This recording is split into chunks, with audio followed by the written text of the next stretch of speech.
여러분 반갑습니다. 주식 알려주는 남자 주알람입니다. 오늘은 이 삼성 SDI에 대한 내용을 바탕으로 여러분들에게 전체적으로 어떠한 투자 포인트를 가지고 이 삼성 SDI를 바라봐야 되는지, 그리고 최근 가격이 많이 빠진 상황에서 어느 가격에서 타점을 좀 잡아볼지, 이런 내용들을 좀 전체적으로 안내 드릴 거니까요, 영상 끝까지 시청해 주시기 바랍니다. 먼저 그렇다면 삼성 SDI 개요 먼저 살펴보도록 할게요. 삼성 SDI는 이 전기차 둔화를 넘어서 작년 말부터죠. ESS와 AI 데이터 센터 수혜주로 이 부각받을 수 있다라는 이슈 때문에 거의 한 80만원까지, 거의 100만원대에 가까운 이 시세 자체를 만들었던 게 작년에 삼성 SDI인데, 올해 들어까지도, 올 초까지도 이 시세를 계속해서 이어오긴 했지만 최근에 좀 많이 빠졌죠. 그래서 전체적인 개요 라인들을 하나하나 짚어볼 텐데, 자, 먼저 이 한 줄 논평으로 말씀을 드리면, 이 원라인 뷰, 이 단기 실적 부진은 이미 반영됐고, 하반기 턴어라운드와 ESS 수제 모멘텀이 리레이팅이 될 수 있는 트리거로 작용한다 라고 하는데, 여기서 한 3가지 정도 여러가지 근거를 들면서 앞으로 말씀을 드릴 텐데, 하나하나 살펴보면은, 자, 우선 이 삼성 SDI의 기본 개요부터 살펴봐야 됩니다. 이 국내 3대 배터리 사업으로 이 어떻게 보면 성장을 계속해서 견인해 왔던 상황인데, 이 첫 번째로는 아무래도 가장 크게 처음으로 본 사업을 하고 있는 게 전기차 배터리로, 이 주력 매출원으로는 계속해서 쓰이고 있었고, 이 완성차 OEM을 공급하거나 폭스바겐과 벤츠 그리고 BMW와 같은 유럽 쪽의 OEM이 계속해서 중심이 되었다라는 부분도 조금 특이할 부분이다 말씀을 드리겠고, 그리고 좀 특징적인 부분이 헝가리 1, 2 공장이 현재 나와 있는데, 이제 어느 정도 생산 기반 자체는 만들고 나서 이제 체계를 잡고 있는 상황이다 보니까 요것도 추후에 조금 지켜봐야 될 부분이다 말씀을 드리겠고요. 그리고 작년 하반기부터 조금 이 성장 모멘텀, 2차전지 섹터 내에서 상당히 화두가 컸었죠. 에너지 저장 장치, ESS 자체가 사실상 기존의 전기차 캐즘으로 인해서 제대로 된 상승을 하지 못하자 여기서 대안을 만들어낸 게 이 ESS라는 것인데, 내용을 살펴보면은 신성장 동력과 AI 데이터 센터에 대한 수혜가 기본적으로 밑바탕에 깔려있다 라고 하는데, 여기에는 내용이 없지만은 플러스 알파로 로봇 관련된 사업도 기대감이 여전히 있습니다.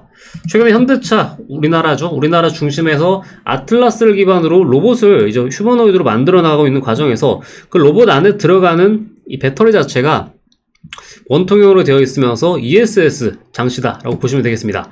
그래서 그런 것들을 기반으로 어떻게 본다면 2차전지가 새로운 탈출, 활로를 마련한다라는 관점으로 ESS를 꼽을 수 있겠고요. 그리고 소형 배터리 쪽으로도 마찬가지입니다. 안정적인 캐시카우 역할을 하면서 특히 삼성 SDI의 경우는 원형 배터리 쪽으로 조금 강점을 갖고 있는 상황이다 보니까 이 안에서 이 중대형 외쪽으로도 이 로봇이라든지 각종 이 소형 부품에 들어갈 수 있는 그러한 이 원형이나 파우치, 폼팩터 쪽을 가지고 있다 정도로만 보시면 되겠고, 전체적으로 차세대 배터리 기술 경쟁력을 갖추고 있는 가운데 이 최근에 헝가리 공장을 기반으로 이 글로벌 현지 생산 체계를 계속해서 만들고 있기 때문에요. 큰 틀에서는 종합 에너지 솔루션 기업으로 진화를 하고 있다라고 하는데, 가격적인 면만 봤을 때는 조금 의아한 부분이 있긴 하지만은 확실히 사업 포트폴리오는 탄탄하다라고 말씀을 드릴 수 있습니다. 자, 그렇다면 단기적인 측면과 좀 장기적인 측면을 고루 말씀을 드리면, 첫 번째로는 단기적으로는 둔화가 된 건 맞습니다. 확실히 작년에 어느 정도 반등을 하나 싶었던 상황인데, 전기차 수요가 다시금 둔화되는 흐름 자체가 나오게 되면서 이 실적 자체가 조금씩 개선되고 있긴 하지만 여전히 이 업황을 조정받고 있다라는 관점은 여전히 베이스가 깔려있다 볼 수 있겠고요. 이 초기 이 폭발적인 성장력이 있었던 국면 자체가 이 선반영적인 측면이긴 한데, 2023년이었죠. 2023년에 코프로부터 시작을 해서 삼성 SDI, LG엔솔과 같은 이 중대형 주단에서 상당히 큰 고점을 만들고 현재까지 계속 우하향하고 있는 흐름이 아직까지는 만들어지고 있다라고 볼 수 있겠고요. 현재 이제 소비자 구매 속도도 조금씩 둔화되고 있다라는 부분이 있는데, 요거는 각 나라별, 유럽별, 미국별 조금씩 다른 부분이긴 하지만은 전체적으로 아직 둔화되고 있다 정도 체크하시면 되겠고, 그리고 완성차 OEM 업체, 이를테면 테슬라라든지 폭스바겐 이와 같은 완성차 OEM 쪽에서 최근에 이 전기차 수요에 대한 부분을 이 부진을 바탕으로 배터리도 조금씩 발주를 소폭 줄인다거나, 작년에 좀 큰 사건이 있었죠. LNF가 좀 실적 자체가 나오기 직전에 대규모 물량 자체에 대한 수주 취소가 되면서 엄청나게 그때 출렁이었던 흐름이 나왔는데, 이런 것들이 아마 계속 쌓이면서 최근까지 하락 흐름으로 이어지지 않았나라고 볼 수 있겠습니다. 그리고 중국 쪽이죠. 네, 사실 중국 쪽에서 저가 공세를 워낙에 이 보조금을 바탕으로 계속해서 저가 공세를 한다는 부분도 2차전지 섹터 전체적으로 조금 어떻게 보면은 안 좋은 구조적인 흐름이 이어지고 있는 원인인데, 이런 것들이 사실 조금씩은 그래도 해소가 되고 있습니다. 이 중국 업체 쪽에서도 구조조정을 지금 막 하고 있습니다. 아직까지 충분히 하고 있긴 하지만은 이 중국 쪽에 어느 정도 이 없어질 만한 기업들은 없어지고 조금 내실 있는 기업들은 조금 옥석가리개가 되는 상황에서 어느 정도 이제 많이 경쟁이 줄어든 시점이 되어야만 전체적인 2차 전지 산업 섹터가 좀 성장할 수 있는 발판이 되지 않을까, 이렇게 보고 있고, 중장기적으로 보자라는 관점으로 말씀을 드리면은 이 구조적으로 일단 성장 방향성은 여전히 좋다, 유효하다 볼 수 있겠고요.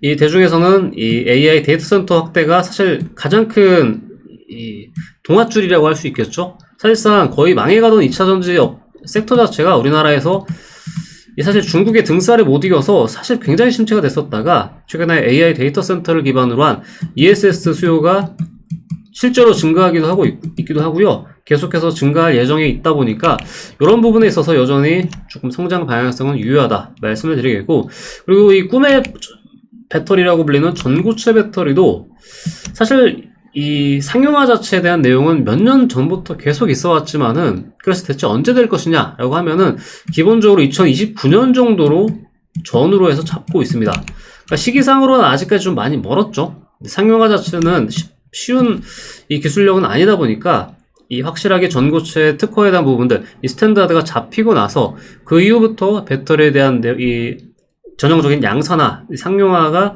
2029년, 빠르면 2028년 정도로 잡고 있다 보니까 그때까지는 사실상 전고체 배터리는 계속해서 이슈는 나오긴 하겠지만은 특별할 것은 없다 정도로만 좀 체크를 할 수가 있다 말씀을 드립니다. 네, 그렇다면 이 AI 데이터 센터가 중요한데, 이 AI 데이터 센터가 만드는 ESS 골든타임은 어떨 것이냐 보면은, 우리나라 이 사업을 기반으로 보면은 6월 초쯤에 이제 컨소시엄을 채택한 게 있습니다. 근데 국내 정부에서 ESS 사업 최대 수혜자로 이 삼성 SDI가 꼽혔던 바 있는데, 이제 컨소시엄을 채택하고 나서 이제 하반기 넘어가서 실질적으로 어떻게 이것을 결정을 지을 것이냐 논의가 치열하게 나올 것으로 예상을 하고 있다 보니까 그냥 국내에서는 이와 같이 ESS 사업 쪽 데이터 센터에 맞추어서 계속해서 이제 정부 수주들이 나타나고 있는 조짐이 나오고 있고, 이쪽 타임라인을 살펴보면은 AI 데이터 센터가 확산되고 나서, 그리고 전력 안정 공급이 필요한 다음에 여기에서 이제 ESS 수요가 급증할 것이다 라는 관점이 나오고 있고, 여기서 전국적으로는 삼성 SDI가 수혜를 받지 않을 것이냐 라는 논리가 현재까지 계속해서 나오고 있는데, 실제로 이게 매출화가 성공을 하고 그리고 나서 계속해서 이 성장 동력으로 작용을 하기 위해서는 좀 길게 봤을 때는 내년까지는 좀 지켜봐야 되는 흐름이 나와야 된다 라고 보고 있어서, 여기서 추가적인 수주들이 특히 미국 쪽에서, 미국 빅테크에서 현재 계속해서 AI 데이터 센터를 만들고 있죠. 그래서 그런 것들에서 얼마만큼 또 수주를 따낼 수 있느냐가 상당히 중요한 관건이다, 이렇게 말씀을 드릴 수가 있겠네요. 네, 그렇다면 매출적인 측면에서 이따가 또 재무제표를 보여드리면서 말씀을 드리겠는데, 현재 중요한 게 매출이 잡히는 게 아무리 커봤자 수익성이 가장 중요하다. 그만큼 수익성 자체가 최근까지 중국산 저가 물량에 어떻게 보면 방해를 받으면서 많이 낮춰져 있던 상황이다 보니까요, 수익성 자체를 좀 되찾는 게 조금 무엇보다 필요하다 볼 수 있겠고, 그리고 하반기 턴어라운드 가시화가 되고 있다라고 하는데, 실제로 보면은 올해 2분기 연결 매출액이 3.8조 원으로 예상되고 있고, 전년 동기 대비 약 19%가량 상향됐다라는 관점이라서 아무래도 삼성 SDI 주주분들에 있어서는 2분기 매출 회복이 가장 큰 가뭄의 담배와 같은 소식이지 않을까라는 생각이 들어서요, 결국에는 숫자로 보여줘야 됩니다. 네, 숫자. 실제로 사업이 잘 되고 있고 한다는 부분들을 재무제표상에서 보여주는 게 필요하겠고, 아마 하반기부터는 그래도 2차전지가 조금 힘을 내지 않을까라는 관점에서 볼 수 있겠고요. 더군다나 이따가 가격적인 부분도 말씀을 드리겠지만 굉장히 많이 빠졌습니다. 최근 이 삼전닉스의 하락에 힘입어서 다른 종목들도 싸그리 거의 붕괴됐다 싶을 수준으로 빠졌기 때문에 이와 같은 시점에서 신규 진입으로는 충분히 메리트 있는 구간이다 말씀을 드리겠고, 그리고 보시면은 재무적 관점에서 BEP 수준, 그러니까 브레이크 이븐 포인트를 넘어서게 되면서요, 그러니까 수익성 자체가 개선되고 있다라는 부분도 지표화가 되고 있고, 네, 결국에는 턴어라운드를 할 것이다 라는 내용이 나오고 있어서요. 전체적으로는 좀 장밋빛 미래가 확실히 좀 가까워진 흐름입니다. 안 좋은 부분들은 지금 막 거의 다 선반영이 됐다라는 관점으로 볼 수 있어서 수익성과 뭐 KPX 현금 흐름, 신규 수주 전부 다 양호하다, 이렇게 말씀을 드릴 수가 있겠습니다. 네, 그래서 좀 디테일하게 말씀을 드리면 이제 3대 모멘텀으로 이제 주가 반등을 앞으로 어떤 것들로 할 것이냐 보자면은, 이제 헝가리 공장 가동이 정상화된다라는 부분이 사실상 이것도 이제 유럽 쪽에 가장 핵심이 되는 공장 중에 하나죠. 유럽 현지 생산 체계 기반을 확보한 상황이고, 이제 수요만 사실상 늘어나면 됩니다. 유럽 쪽에서 최근에 좀 정책적으로 안 좋았던 부분이, 이 전기차를 특정 이 수준치 이상으로 계속해서 의무화할 것이다 라는 정책을 내놨다가 다시 최근에 이 정책을 폐기하려는 기조로 가는 흐름이 갑작스럽게 지난 하반기부터 올해 상반기까지 이어지고 있다 보니까 수요를 늘릴 수 있는 부분들에 대한 정책이 나와주는 게 무엇보다 급선무인데, 좀 선제적이긴 하지만 헝가리 공장 가동을 정상화하고 있다라는 부분은 여전히 그래도 삼성 SDI에 있어서는 중요 모멘텀이다, 체크해 두시기 바라겠고요. 글로벌 OEM 수주 확대, 이것도 아까 전에 말씀을 드렸었고, 여기서 특징할 만한 부분이 올 초였죠. 올 초부터 삼성 SDI가 좀 크게 반등을 했던 시점이 한 번 있었는데, 그 가운데 하나가 삼성 디스플레이 지분을 매각한다라는 이슈가 나왔습니다. 제가 기억하기로 이 당시 차트가 거의 한 10% 넘게 이 애프터장에서 이 이슈로 크게 올랐던 것으로 기억이 나기 때문에요. 결국에는 이 지난해에는 유상증자를 한번 한 적이 있어요. 네, 유상증자. 그만큼 자금 경색이, 신용 경색이 조금 되고 있던 상황에서 여기저기서 자금을 끌어다 쓰고 있는데, 지금은 어느 수준이냐면은 이 유상증자를 넘어서 이제 보유하고 있던 이 자회사 지분들을 매각하고 현금 확보를, 그러니까 조금 더 공격적으로 2차전지 사업 섹터에 투자를 하겠다라는 관점으로 볼 수 있기 때문에요.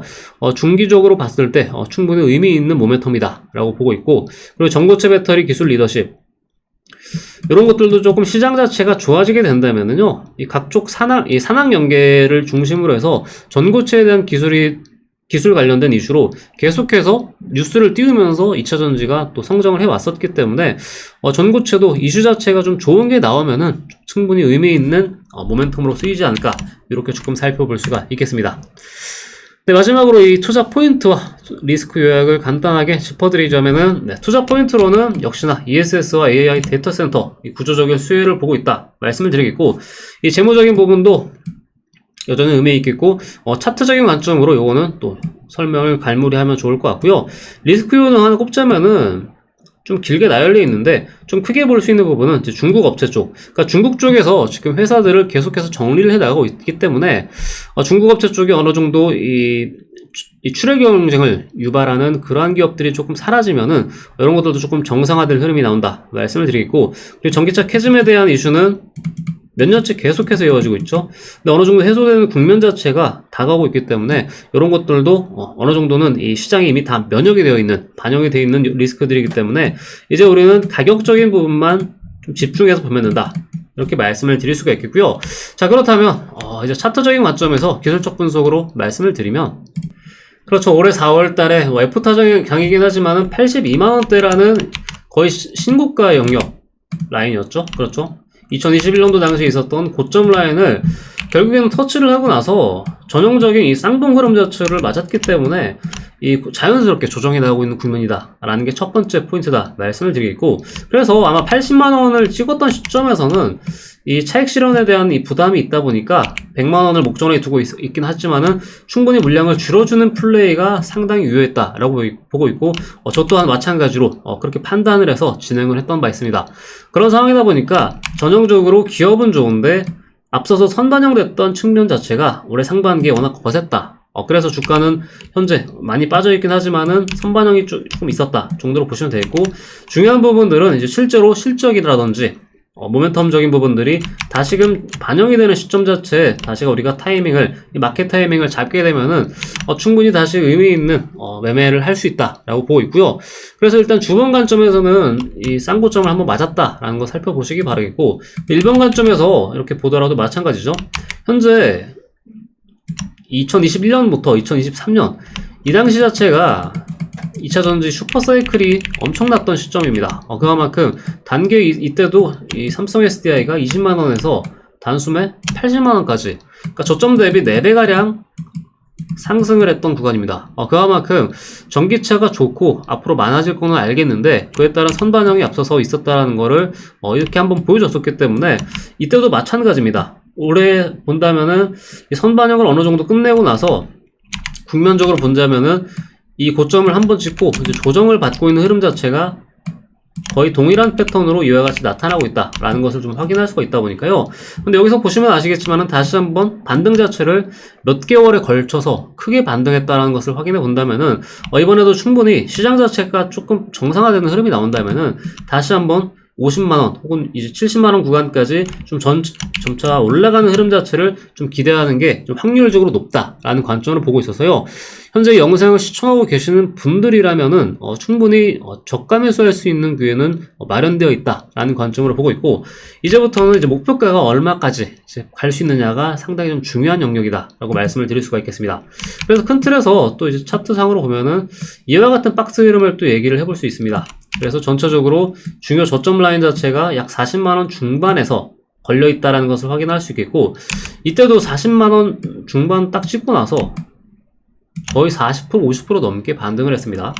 그런 걸 여러분들이 조금 아셔야만이 전체적인 삼성 SDI의 이 가격 타임라인을 조금 따라갈 수 있지 않을까 라고 말씀을 드릴 수 있겠고, 자, 그렇다면 조금 더 세부적으로 본다면은 현재 시장 자체가 이 코스피를 기반으로 보자면은 이제 7천 자체가 지금 시장 자체가 7월도 굉장히 안 좋습니다. 그것을 감안해 본다면은 현재 최악의 가정을 해보았을 때 6천대 중반까지도 이 중요 맥라인으로요 빠질 수 있다는 것을 감안해 본다면은 삼성 SDI도 마찬가지입니다. 시장 자체가 아직 하방이 열려 있다라는 관점으로 본다면은 이제 44만원대를 하고 있지만 40만원 초반 구간에서 한 번 더 리테스팅을 하고 이렇게 올라가거나 아니면은 한 번 더 하방을 뚫고 올라가거나 하는 식의 여러가지 시나리오를 좀 그려볼 수 있다 보니까, 앞서서 내용적인 부분들은 전부 다 갖춰졌지만은 현재 기술적 차트 관점으로 보자면은 이제는 우리가 가격적인 이 바닥 부근에서 이제 분할 관점으로 접근하는 게 가장 현명한 방법이지 않을까 라고 살펴보고 있고요. 그리고 이 중요 넥라인은 몇 가지 그어서 이렇게 말씀을 드리면은 최하 30만원 중반까지 빠질 수 있는 가능성도 없지는 않아요. 그런데 시장이라든지 이거는 시황 영역이다 보니까 이거는 삼성 SDI는 별개로 이 시황 및 이 수급적인 부분들이 어떻게 들어오느냐에 따라 달라지다 보니까, 만약에 삼성 SDI가 40만원을 기점으로 해서 방향성에 다시 한번 조금 특이 동향이 생긴다 하게 되면 여러분들께 어떻게 우리가 그러면 이 매매 지역을 짜야 될지 영상으로 다시 한번 남겨드리도록 하겠습니다. 네, 그래서 오늘은 이 삼성 SDI를 가지고 전체적으로 2차전지 많이 부진했죠. 반도체의 그늘을 가리면서 사실 반도체 빼고 전부 다 빠졌기 때문에 어려우신 분들이 많으시리라 생각되는데, 지금 거의 바닥권에 근접했다라는 걸 또 아시는 분들이라면은 조금 더 확신을 갖고 삼성 SDI를 조금 주목해 볼 수 있지 않을까 라고 생각이 드네요. 네, 그래서 오늘은 이 삼성 SDI 준비를 해왔고요. 네, 많은 분들께서 도움이 좀 되셨으면 하는 바람이고, 또 도움이 되셨다면 구독, 좋아요도 한 번씩 눌러봐 주시기 바랍니다. 네, 그래서 오늘 영상은 여기서 마무리하도록 하고요. 저는 또 다음 시간에 뵙도록 하겠습니다. 시청해주셔서 감사합니다.